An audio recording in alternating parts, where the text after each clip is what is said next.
Hello everybody. Today we are going to find the value of k whilst we know the value of the determinant. So the question says find the value of k. So we are finding the value of k if the matrix D 2k 3 9 is singular. So what you need to know is the determinant of if it's singular, the determinant value will be equal to 0. So we are going to go over through the same thing, which is equal to the determinant of A is equals to AD minus BC, and our A value is 2, our D value is 9, our B value is K, and our C value is 3. So let's go right in and plug the values.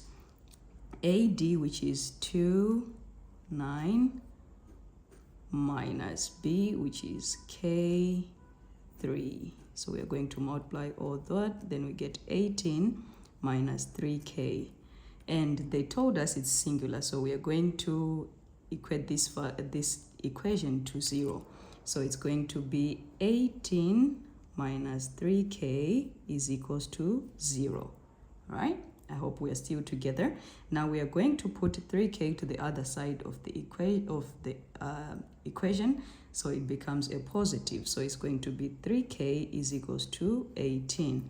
Now you divide both sides by 3 to get yourself the value of k, which is equal to 6.